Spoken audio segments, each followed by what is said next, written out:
कृष्ण की महानता इस तथ्य में भी है कि जब महाभारत युद्ध शुरू हो रहा था और अर्जुन दिग्भ्रमित होकर युद्ध नहीं करना चाहता था, तो कृष्ण ऐसे गुरु के रूप में प्रस्तुत होते हैं जो उसका भ्रम भी दूर करते हैं और लक्ष्य को स्पष्ट करते हैं।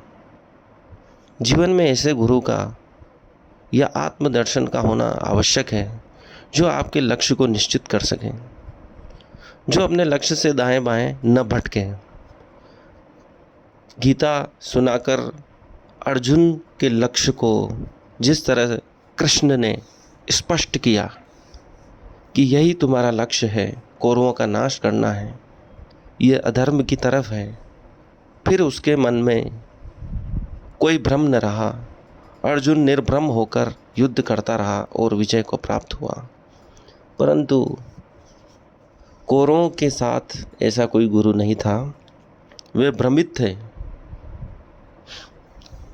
वे भ्रमित थे कि हम किस लिए युद्ध कर रहे हैं। उनके पास कोई स्पष्ट लक्ष्य नहीं था, इसलिए भी उनकी हार हुई। गीता सार और महाभारत हमें यही शिक्षा देते हैं कि जब तक हमारा लक्ष्य स्पष्ट नहीं होगा, हम विजय को प्राप्त नहीं कर सकते हैं। अर्जुन के पास भी लक्ष्य नहीं था, तब तक वह युद्ध के लिए प्रस्तुत भी नहीं हो पा रहा था। परंतु जैसे ही कृष्ण ने लक्ष्य स्पष्ट किया, उसने युद्ध किया और विजय को प्राप्त हुआ। यही सभी के जीवन में हो रहा है। किसी को अपना लक्ष्य मालूम नहीं है, सिर्फ चलते जा रहे हैं।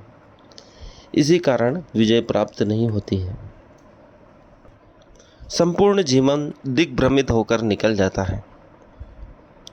परंतु जीवन में कृष्ण जैसा सारथी या कृष्ण जैसा गुरु मिलता है तो मनुष्य के जीवन को स्पष्ट लक्ष्य प्राप्त होता है। जो भी महान पुरुष हुए हैं, उनको अपना लक्ष्य स्पष्ट था। गांधी जी को गोखले मिले और उन्होंने देश की आज़ादी का लक्ष्य दिया, तो पूरा जीवन गांधी जी ने आज़ादी के लिए समर्पित कर दिया और भारत की आज़ादी को प्राप्त किया। ऐसे कितने ही विद्वान लोग हैं जिन्होंने अपने लक्ष्य को समझा, उसे निर्धारित किया और उसके पीछे जीवन भर लगे रहे। परंतु हमारे जीवन में ऐसा नहीं है। हमारे लक्ष्य बदलते रहते हैं और हम असफल होते रहते हैं।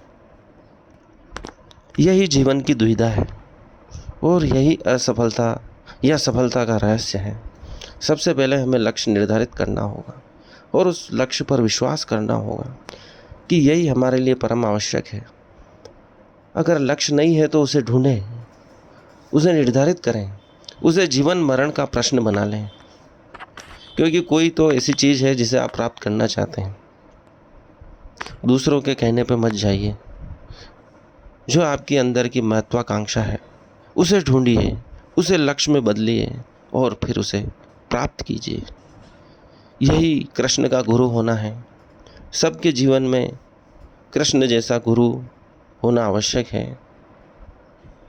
अगर नहीं है तो प्रार्थना कीजिए या स्वयं योग्य बनिए कि कृष्ण आपके गुरु बने या उनके जैसा कोई गुरु मार्गदर्शक मिले और आप अपने लक्ष्य को प्राप्त करें।